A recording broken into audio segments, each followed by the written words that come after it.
dadkeenii oo dhan qof waliba leeyahay madaxweynaha waxaan TV-ga uga sheegaya tusaale ahaan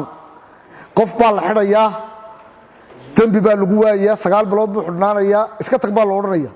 meeluu magdhow madanaya u doontaa ma jirto fadhigii maanta ee mudanayaasha golaha wakiilada Soomaaliland oo shir gudoominayay gudoomiye ku-xigeenka koowaad ee golahaasi Siciid Mira Faarax Geerre ayaa mudanayaasha golaha wakiilada Soomaaliland waxay ku ansixiyeen anjadaha ay ku shaqayn doonaan kalfadhigooda shanaad kaasi oo ka kooban 12 qodob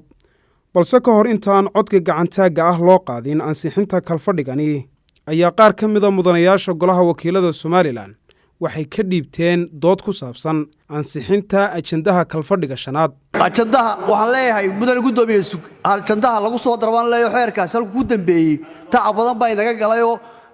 lacagtii ugu badeed baynu muxuu ahaayay allocation ku sameeynay qorsheynay marka waajibaadkeena ka godano xeerka dib ha loo soo celiyo muxuu ahaayay ilaa waa la hakiyay meel kaga taalo madaxweynuhu saxeexo inay dhaqan gashabay ahayd haddana hakiin baa laga daba keenay dastuur jabin bay u muuqataa taasina in muxuu dastuurka lagu tumanayo waa xeer aasaasaya hay'ad qaran oo dadka dacwado aan xeerkeenu aqoonin qaba meel ay u dacwadaan tusaale ahaan wadankeena laba dacwadood baa laga yaqaanaa dacwad ciqaaba oo lagu oogo qof dambi loo haysto iyo dacwad madaniya oo qof hanti ka cabanaya ama laba qof oo hanti isku haysta dhaxmarta labada dacwadood waxaan ahayn wadankeena laga yaqaano ma jiraan hadii wax kala soo raaca waa dacwada qoyska waxa jira hadaba dacwado fara badan oo dadku habeen iyo maalin ka cabanayo oo meel kale oo uga cawda markii aanay jirin habeen iyo maalin TV-ga ka maqalno dadkeenii oo dhan qof waliba leeyahay madaxweynaha waxaan TV-ga uga sheegaya tusaale ahaan qof baa la xidhayaa dambi baa lagu waayaa 9 bilood buu xidhnaanayaa iska tag baa la odhanayaa meeluu magdhow madanaya u doontaa ma jirto wuxuu qofkaas u baahan lahaa xafiis dawladeed oo si madaniya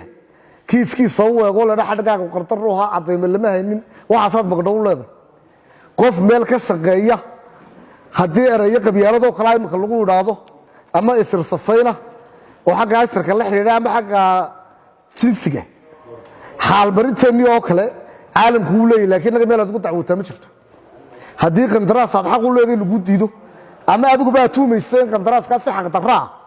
lagaaga helay maxkamadda kama dacwoon kartid oo ma oran kartid qandaraas baa la diiday ma taqaano laakiin adduunka casriga xeer buu leeyahay marka xeerkan marka la idin qaybiyo annagoo faahfaahin doona idin arki doontaan ma aha xeer caam oo dadka saama loogu doodayo waa xeer aasaasaya xafiis dadka cabashooyinka noocaas qaba ay tagaan oo ay ka dacwoodaan oo go'aan idaariya soo saara waxaan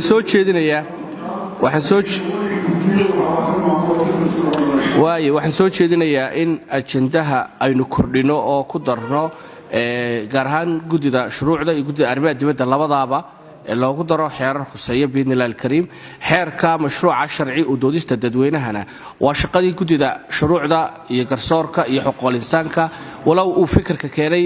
xildhibaan Guruje waan ku mahadinaynaa in maskaxdiisu shaqaysay oo uu keenay laakiin marka xildhibaanku uu keeno fikir gudida leh inuu mariyaa muhiim ah